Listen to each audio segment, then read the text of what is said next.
Hi, I'm Nick. And I'm Rob. And we are Where It Takes Us. In our video walking guides, you'll discover places of interest along the route, experience local landmarks and learn some local history. If you enjoy this video, please give us a like. And click the subscribe button to experience our other routes every step of the way. Today we are in Claverham, North Somerset. Use what three words, forehand, snake, shifts for our exact location. So let's see where it takes us. Hear the songbirds sing, see the sunlight touch your skin, feel the mountains closing. Welcome to Lower Claverham in North Somerset. We are going across Claverham Drove to the site of some Second World War buildings and to tell you about them. But first, a short walk across the moors and a little history of the area. Kenmore Fields is a large open area of common land that was subject to enclosure. But before this happened, a major change came with the drainage of the low-lying peaty land. In 1750, a private agreement led to the early enclosure of some 200 acres of Claverham Common. The enclosure was allocated to people in proportion to the number of shares or grazing rights they held on the commons. The Enclosure Act caused further drainage to take place. During 1810 to 1815, Kenmore was drained to the west of Kenmore Gate, where we are now. It was at this time that the droves, including Claverham Drove, originally called Claverham Road, were laid out across the moors. Because of the peat foundations, the roads are laid on wooden faggots, which gives them their characteristically springy feel. There are many ways I know.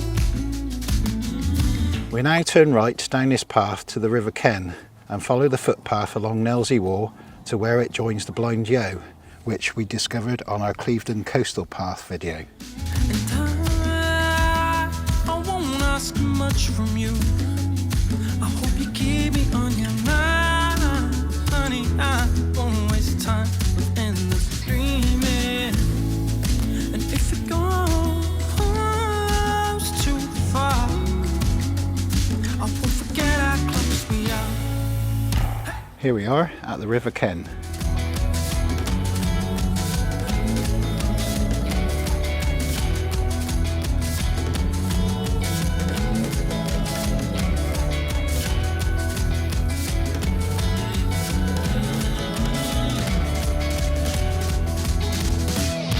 Hear the songbirds sing, see the sunlight touch your skin, feel the mountains closing in. Over valley alone, over trees covered with snow, like the raven rocket. We have now reached the decoy pool. A decoy pool was the earliest method of capturing ducks in England. They were driven into tunnel nets at a time when the young birds could not fly and the older ones were molting. They also exist in large numbers in wetland areas across the Somerset levels.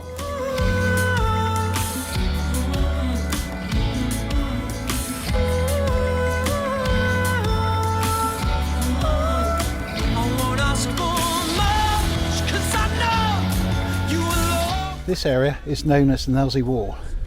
There are lots of farms in this area, and during the Second World War there was a prisoner of war camp at Brockley, and many of the Italian prisoners worked on local farms. Some even stayed after the war and married local girls.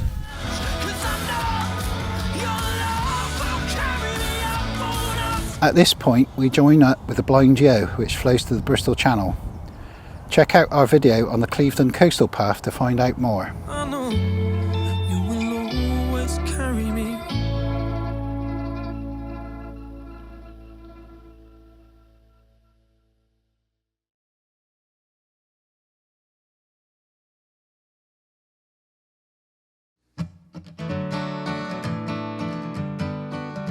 So you're now standing at the location of the starfish site here on Kenmore.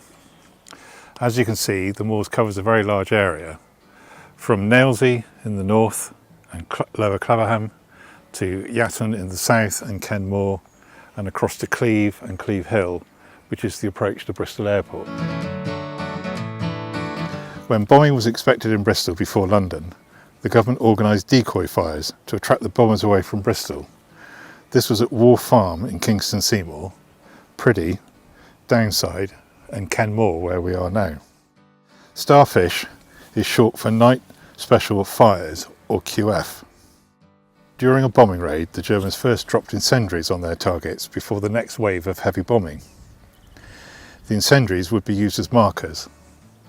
As quickly as possible, fires here on Kenmore were started to attract the next wave away from the real target, which was Bristol and Avonmouth. The enemy fires would be quickly put out and these alternative sites would be lit immediately. The site here on Kenmore was operational in early 1941 and decommissioned on September the 21st, 1944.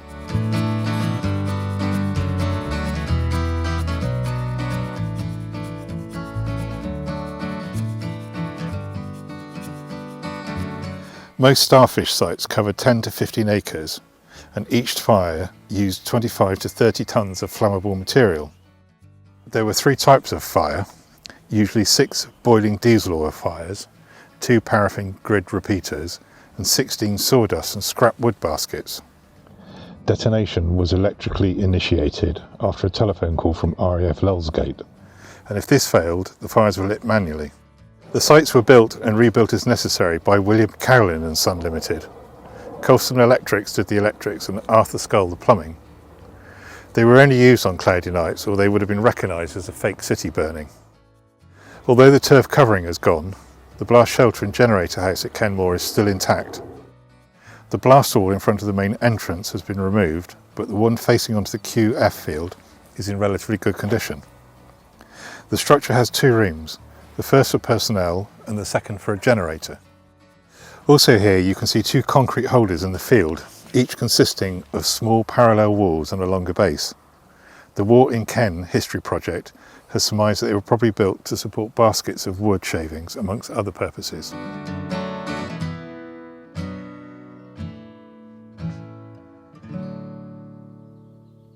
Thanks for watching our video en route. Don't forget to subscribe to our YouTube channel and check out our other routes and videos. If you have any suggestions for other routes, please leave them in the comments below.